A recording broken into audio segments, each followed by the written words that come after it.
Bonjour, l'évitement partie 2. Alors, c'est quoi l'évitement? C'est-à-dire qu'un jour, on se est dans une situation où le chemin habituel, le trajet habituel, devient impossible. C'est-à-dire que les symptômes que l'on ressent, la douleur, la souffrance que l'on ressent, que j'ai évoqué dans la partie 1, tout cela est tellement fort que l'on va prendre un itinéraire bis. Alors cet itinéraire bis va fonctionner, on va dire comme on dit, un certain temps. Et puis petit à petit, les symptômes apparaissent sur cet itinéraire bis et le même processus se met en route, ça devient de plus en plus difficile et on va utiliser en ce cas-là un itinéraire bis bis.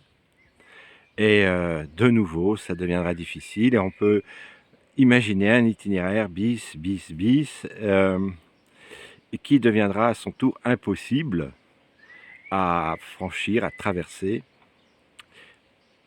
Et on peut se retrouver comme cela dans une situation d'enfermement chez soi, à ne plus pouvoir sortir parce que l'agoraphobie peut se développer, elle peut s'étendre, elle part, comme on l'a vu, des grands espaces, mais elle peut ensuite apparaître donc sur des espaces moyens, sur des espaces réduits, beaucoup plus courts, elle peut persister même, elle persiste bien évidemment, mais elle peut aussi se développer même chez soi, peut se lier à cela évidemment un trouble anxieux, c'est-à-dire une anxiété qui devient générale, qui va au-delà de l'agoraphobie. Et comme je l'ai dit précédemment, en fait, on n'a pas le choix. C'est-à-dire qu'on éprouve réellement une souffrance dans le trajet, qu'on fait ce choix d'effectuer d'autres trajets, et ces autres trajets que j'ai appelés bis, et les bis, etc., deviennent à leur tour impossibles. Alors il y a des coachs qui vont expliquer qu'en fait, c'est l'évitement qui est l'origine de l'agoraphobie, qui est l'agoraphobie en elle-même. Pourtant, ce mot-là, je le répète je ne sais combien de fois dans la journée. Ce qui n'est pas le cas, en fait, parce que l'agoraphobie, c'est une peur spécifique.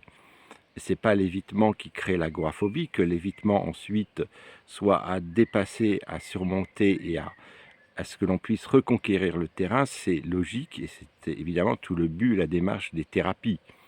J'ai lu une fois un coach qui expliquait ça comme ça, c'est-à-dire que on était soucieux, par exemple, en prenant le bus, parce que la veille ou l'avant-veille, on avait eu une dispute avec un collègue ou avec son compagnon, sa compagne, et qu'on ressassait un petit peu tout cela dans le bus, et que on n'était pas bien, donc on décide de descendre avant l'arrêt, la- et on finit le trajet, enfin l'arrêt prévu, par exemple pour aller à son travail, et on finit à pied.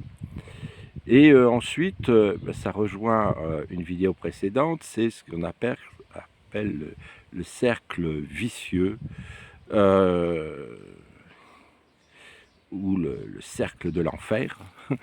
On ne sait pas trop où ça commence et où ça finit. Et c'est à partir de ce premier geste d'évitement que va s'instaurer l'agoraphobie, parce que la personne se dit ensuite oh ben, le bus ça n'a pas été terrible, donc j'irai à pied ou en voiture, et puis à pied et en voiture ça ne va pas. C'est pas ça l'agoraphobie, ce n'est pas ça l'évitement, c'est pas une pensée soudaine qui nous tracasse, qui nous ennuie, qui nous fait écourter ou qui nous fait changer légèrement notre trajet, et ensuite on se met tout d'un coup à anticiper, et comme j'anticipe j'ai peur, et comme j'ai peur j'anticipe, etc. Donc en fait l'évitement n'est pas la cause, c'est important de le dire, et la conséquence en vérité de la peur. Voilà, je tenais quand même à faire cette petite vidéo parce qu'on trouve souvent l'évitement dans le centre de, de l'explication de l'agoraphobie, euh, en étant la définition de la cause, en étant même la définition de l'agoraphobie. Euh, c'est une, c'est une solution qui est provisoire, quoique pour certains, il n'y a pas forcément un développement qui va jusqu'à l'extrême. Elle peut rester circonscrite à certains espaces. Mais on est dans une situation où on n'a pas le choix surtout. Parce qu'on remet toujours en question et en culpabilisant comme si c'était un choix à un moment donné, et comme si c'était notre erreur, une faute qu'on aurait commise un jour en se disant on va écourter notre trajet, on va légèrement le modifier parce que aujourd'hui je ne suis pas trop en forme, je me sens pas bien, qui plus est pour une raison qui n'a rien à voir avec les espaces, comme certains le disent, voilà, une raison qui peut être familiale, professionnelle.